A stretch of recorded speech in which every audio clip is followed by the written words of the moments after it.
Alright, magandang araw po sa inyong lahat, Batang Maynila to it's. Eto mga kababayan, ako, eto pong si Mayor Jose Manalo. Grabe na po ang kasikatan nito. Nung pumunta po siya dyan sa Philippine Arena para manood nung FIBA World Cup 2023. Naku, grabe, pinagkaguluhan po eh. Si Mayor Jose Manalo, papasok pa lang siya dun sa Philippine Arena, talagang sinalubong siya ng mga tao. Grabe yung sigawan ng mga tao, Mayor, Mayor, Mayor. Walang yan, nasa Philippine Arena yun . So, ang nandoon mga kababayan, alam nyo ba, umabot po ng 38,000. Eto mga nandoon at doon sa entrance, pagpasok ni Mayor Jose Manalo, nagsisigaw yung mga tao. Mayor, Mayor, Mayor. So grabe mga kababayan, grabe na po ang kasikatan talaga ni Mayor Jose Manalo. Kaya nga iba nag-aatrasa na eh. Grabe, iba nag-aatrasa na eh. Ito, pakita ko sa inyo yung video baka sabihin nyo naman nag-iimbento ko. Pakita ko sa inyo tong video dyan po sa pagpasok nyo dyan sa sa Philippine Arena. Ito.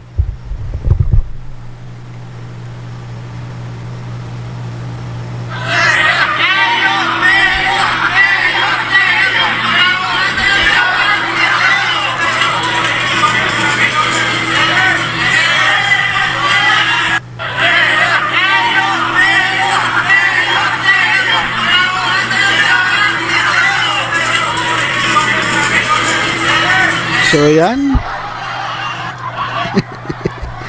Grabe ang kasikatan talaga ngayon ni Mayor Jose Manalo. Biruin niyo, papasok pa lang siya, talaga nagsisigawan yung mga Mayor, Mayor. Opening yan ng FIBA World Cup 2023 Hindi po yan sa sa EAT. Hindi po sugod bahayan Opening po yan ng FIBA World Cup. So talaga namang ibig sabihin lang yan. Siguro kapag tumakbo to, tinotohanan na ito. Tumakbong mayor, baka manalo pa to eh. Sa tingin ninyo mga kababayan, sa tingin ninyo, meron pag-asa pa to. Manalo eh. At tingnan nyo, nandun sa Philippine Arena. Sinalubong ba naman siya ng ng mga sigaw ng mayor? So grabe po itong kasikatan ni Mayor Jose Manalo. Saka pagdaan niya, alam niyo, kitang-kita yung ngiti ng mga tao. Iba po talaga yung good vibes eh, di ba? Iba yung yung nararamdaman ng tao kapag dumarating si Mayor Jose Manalo. Grabe, talaga nagsisigawan. So, nako, hindi ko alam baka pag tumakbo talagang mayor to. Pag tinotoo kaya nito, itong pagtakbo, ano kaya sa tingin ninyo? Pero sinabi naman niya yan eh, hindi siya tatakbong mayor. Wala daw sa isip niya yan at hindi niya yan hindi niya yan linya. Ang talagang linya niya yan lang yung pagpapatawa, pagpapasaya ng tao. Kaya grabe hatak na ito. Pero yun, nasa Philippine Arena, papasok siya. Yung mga tao, okay lang sana kung sa sugod bahayan eh, kasi siyempre alam naman natin na yun yung show nila ayun yung segment nila dyan sa EAT. Kaso problema, hindi po ito sa EAT, hindi po ito sugod bahay. Opening po yan ng FIBA World Cup. So ibig sabihin lang, kahit sa totoong buhay, kinikilala nila etong si Mayor Jose Manalo. At isa pa, ito pa isa pang katotohanan na itong EAT, itong kanilang segment na sugod bahay ay sikat na po sa buong Pilipinas. Ayun lang po magpapatunay niyan, di ba? Kasi kung hindi sikat yan, magaganyan ba yan? Magsisigawan ba naman nasa Philippine Arena? Kung hindi sikat itong portion ng EAT. So, ito yung pinipilit na ginagaya. Hindi nila kayang gayahin. At hindi nila kayang tapatan. Kaya nga ibang mga noontime shows gumagawa na ng sariling ratings eh. Para lang masabi number 1 sila eh. Pero ito lang ang nagpapatunay na EAT ang number 1. Tingnan nyo nga si Jose pa lang yan. Kung nandun si Wally, no?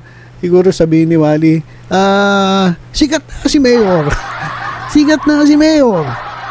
O kaya, nagpapalakpakan sila kay Mayor. Si Romy Diaz, no? Kaya, alam niyo, ito talagang E80. Etong TVJ, itong original na Itbulaga.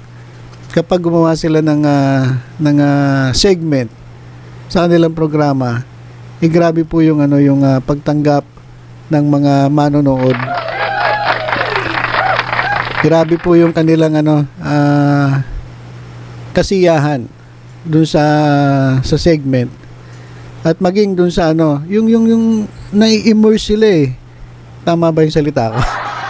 parang nandun sila mismo dun sa mundo ni Mayor Jose Manalo. Kasi alam naman natin, hindi naman to good vibes lang to, hindi naman totoo eh. Kaya lang, pag nakakita nila si Mayor Jose Manalo, pumapasok sila sa mundo ni Mayor.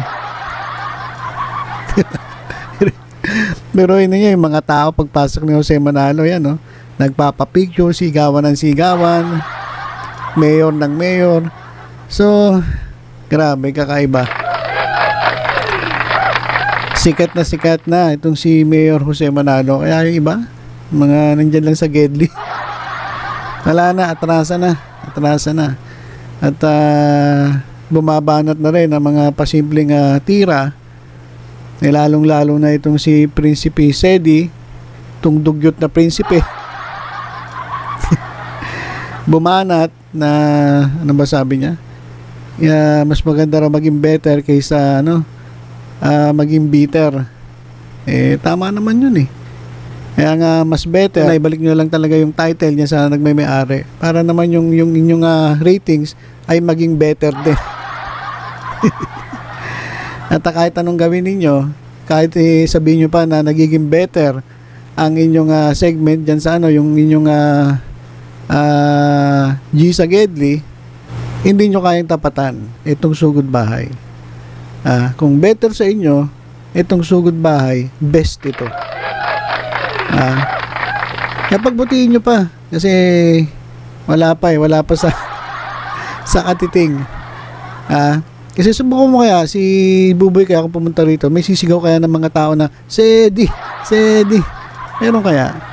O kaya naman pag yung isa pupunta dyan, babanggitin pa kaya Mayor, hindi naman no?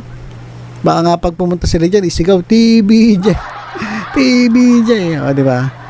So yun lang mga kababayan, bagamat natalo tayo sa ating unang laro sa Dominican Republic, meron pa rin good vibes na nangyayari dyan po sa Philippine Arena, lalong-lalo na dun sa pagdating ni Mayor Jose Manalo, ang mayor po ng buong mundo. Hindi lang po ng buong Pilipinas, kundi buong mundo. Ito po si Mayor Jose Manalo. So, yun lang po mga kababayan. Wala pong personalan to, it's good vibes lang. So, yun po, ingat po tayong lahat. God bless.